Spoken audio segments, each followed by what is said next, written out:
O que é que nos reserva o futuro? Ao nos depararmos com as notícias de tragédias, fome, assassinatos, desastres naturais, violência, uma pergunta parece tomar conta de todos os corações. Até quando? Existe alguma saída?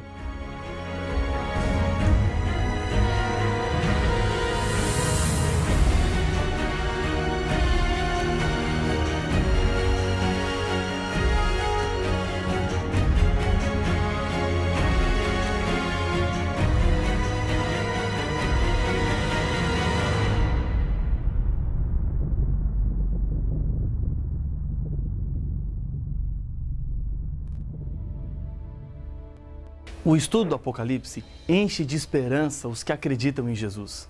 Assim como os 3 primeiros capítulos de Gênesis apresentam a história da criação, a queda do homem no pecado e o paraíso perdido, os 3 últimos capítulos do Apocalipse mostram que Satanás e suas obras serão destruídas e o Éden será restaurado.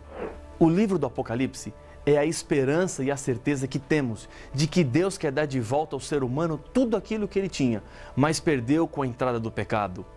Poderíamos dizer que o Evangelho do Apocalipse é a nossa segurança neste mundo cheio de incertezas. Mas existe um livro chamado Evangelho do Apocalipse? Na verdade, não. Mas o significado é real. O termo Evangelho significa boas notícias da parte de Deus em salvar o ser humano. O Apocalipse revela toda a beleza do amor de Deus ao salvar o pecador. Assim como os 3 primeiros capítulos da Bíblia nos falam como o pecado entrou no mundo, os 3 últimos capítulos falam como ele vai ser eliminado. A Bíblia mostra Deus buscando e ajudando seus filhos em meio a essa terrível tragédia. Esse plano de Deus é um tema muito importante dentro do Apocalipse.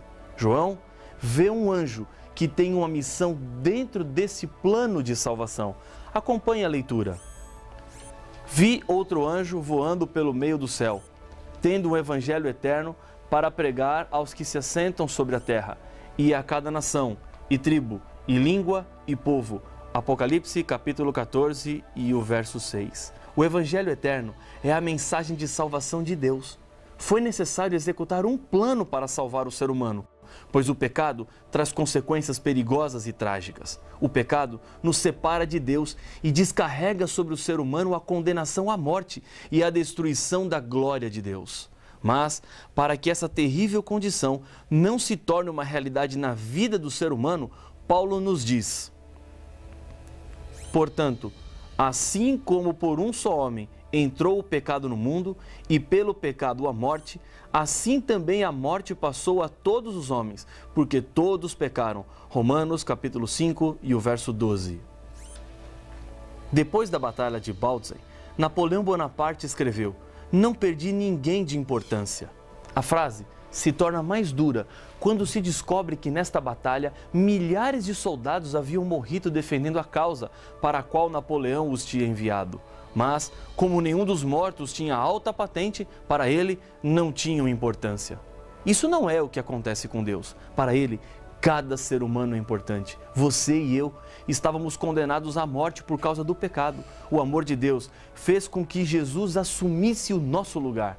E a minha morte agora é a morte de Jesus. A minha culpa agora recaiu sobre os ombros de Jesus. O que Jesus fez foi por toda a humanidade que está contaminada com o pecado. Mas Jesus faria isso apenas por você, ou se fosse apenas por mim.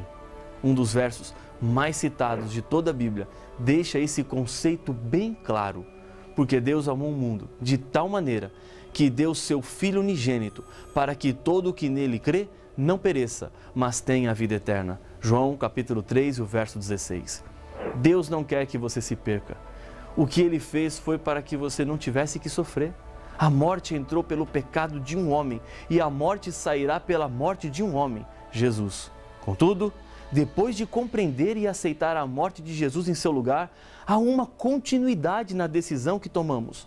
Jesus, em sua carta à igreja de Esmirna, promete: ser fiel até a morte e dar-te-ei a coroa da vida. Apocalipse capítulo 2 e o verso 10.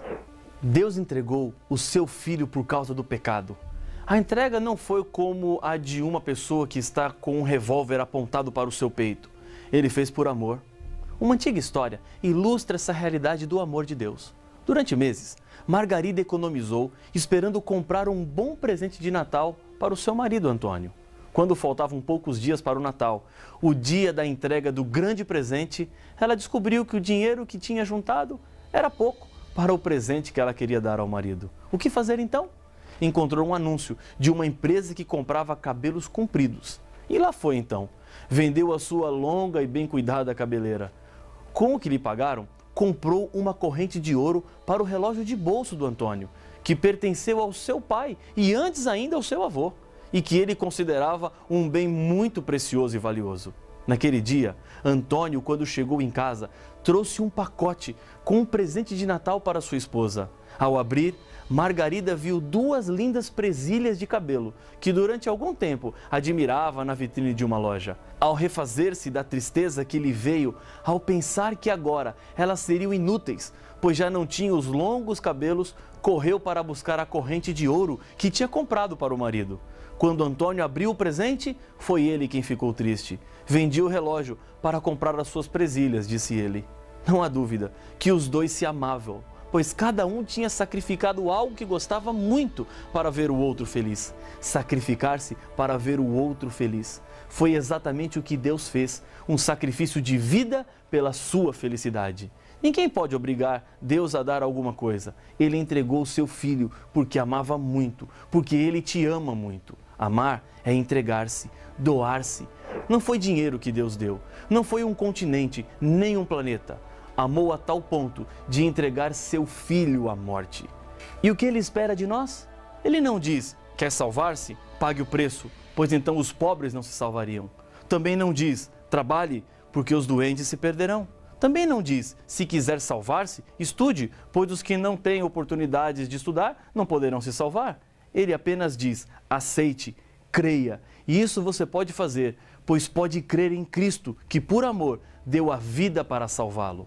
O plano de salvar o ser humano existe antes mesmo do ser humano experimentar o veneno amargo do pecado. Em Apocalipse 13:8, a Bíblia diz: E adorá-la-ão todos os que habitam sobre a terra, aqueles cujos nomes não foram escritos no livro da vida do Cordeiro, que foi morto desde a fundação do mundo. Todos os que forem salvos serão por causa de Jesus. Ele é o único caminho que nos levará para a vitória e o completo abandono do pecado. Não existem 2 planos da salvação, um no Antigo Testamento, antes de Jesus nascer na terra, e outro para o Novo Testamento, depois que Jesus viveu aqui na terra.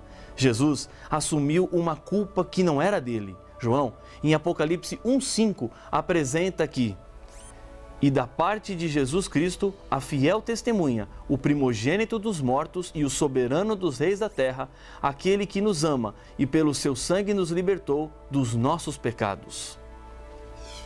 Antes de Jesus tornar-se homem, a salvação somente seria consumada no futuro, quando Jesus assumiria de uma vez por todas a culpa do ser humano. Mas, para que essa realidade não fosse perdida desde os dias de Adão e depois os rituais que envolveriam o santuário que Deus mandou construir, cordeirinhos deveriam ser sacrificados como símbolos.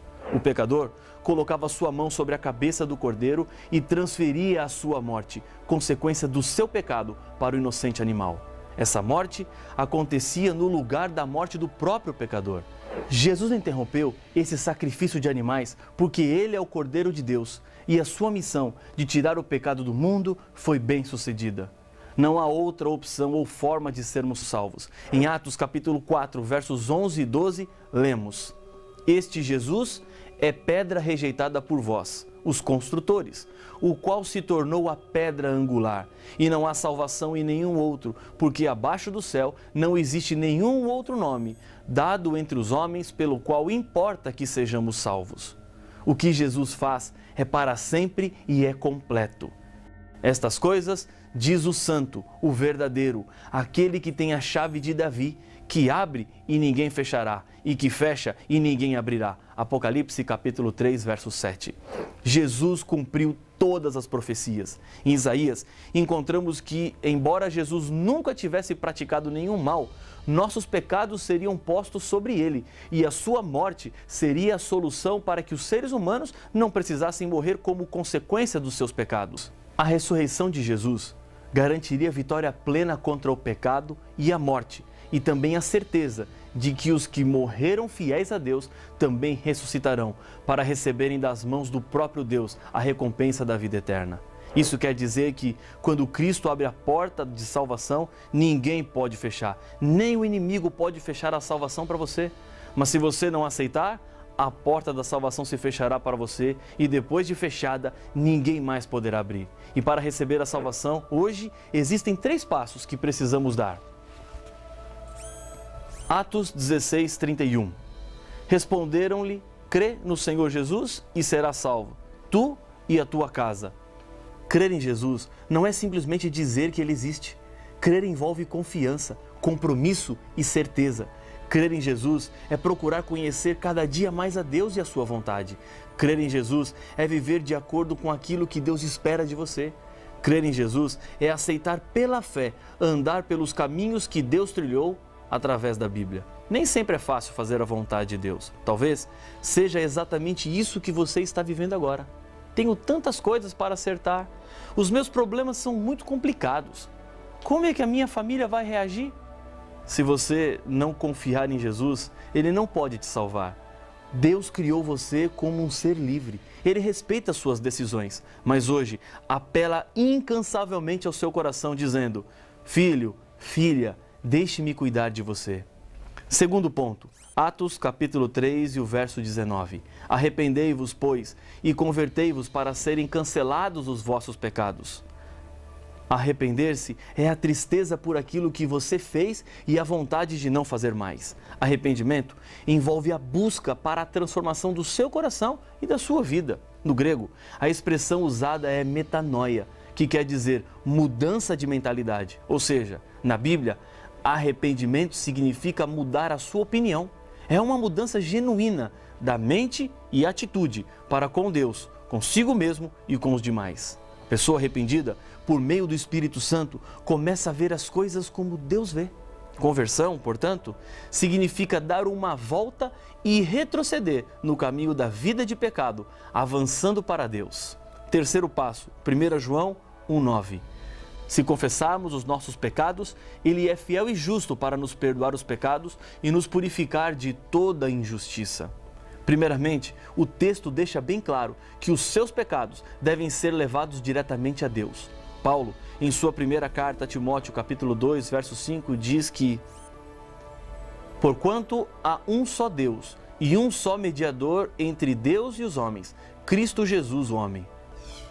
A razão disso é claramente vista em toda a Bíblia. Só Jesus tem a natureza divina e humana. Jesus é Deus e, para salvar os seres humanos, tomou a natureza humana. Jesus não cometeu nenhum pecado, portanto, não merecia morrer.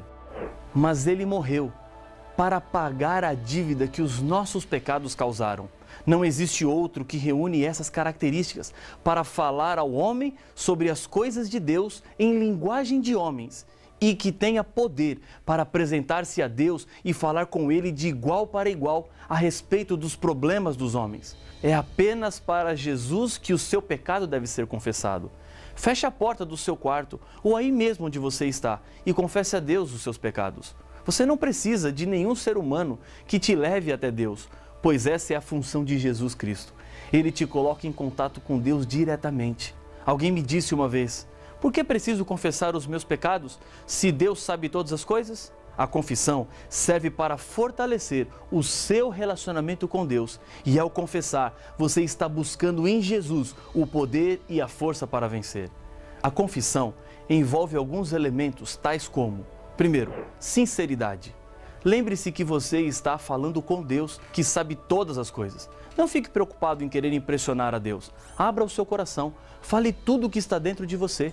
Fazer isso lhe fará muito bem, tenho certeza disso. Tire essa angústia do coração, pare diante de Deus e sinta-o ao seu lado. Segundo, não justifique os seus pecados. Deus sabe o que você fez e por que fez. Não tente arrumar um culpado para o seu erro, como se você não tivesse nenhuma culpa. É uma tendência natural do ser humano sempre querer justificar as suas falhas ou explicar por que alguma coisa deu errado, achando sempre um culpado. Terceiro, humildade e tristeza. Esvazie-se do seu eu. Deixe de lado toda a vaidade ou orgulho. Reconheça a sua incapacidade e demonstre sua insatisfação por causa daquilo que você fez. Quarto, saiba da certeza do perdão. Não existem pecados que Deus não possa perdoar, mas para que todo pecado seja perdoado, envolve uma decisão e a disposição do seu coração em querer receber de Deus o perdão. Jesus hoje está lhe dizendo: eis que estou à porta e bato. Se alguém ouvir a minha voz e abrir a porta, entrarei em sua casa, cearei com ele e ele comigo. Apocalipse capítulo 3, verso 20. Jesus está batendo porque ele quer entrar. Não deixe Jesus continuar do lado de fora. O que ele tem para fazer em sua vida começa no seu coração. Ele quer mudar o seu caráter, transformar os seus hábitos. Porque Deus é quem efetua em vós tanto querer como realizar, segundo a sua boa vontade. Filipenses 2,13. Não quer você experimentar essa transformação agora? Repita comigo o que eu vou dizer, aí mesmo onde você está. Não se preocupe se alguém vai lhe ver. Lembre-se que esse é um momento especial, apenas entre você e Deus. Senhor, reconheço que sou fraco diante das tentações e do pecado. Entendo que Jesus é poderoso para salvar-me. Aceito a morte de Jesus em meu lugar. Peço perdão dos meus pecados. Purifica a minha vida. Transforma-me completamente. Eu quero ter Jesus em minha vida. E agora eu lhe convido a orar comigo.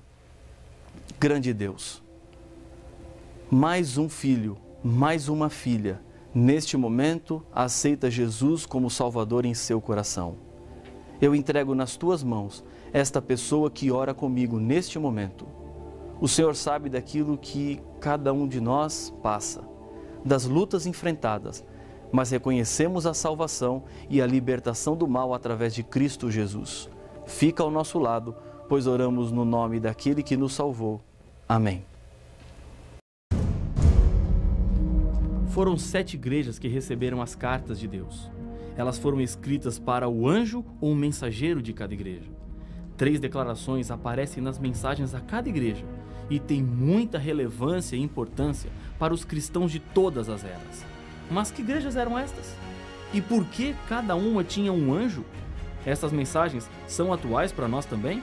Para estas e outras perguntas, as respostas estão no próximo episódio de Apocalipse, o Fim Revelado.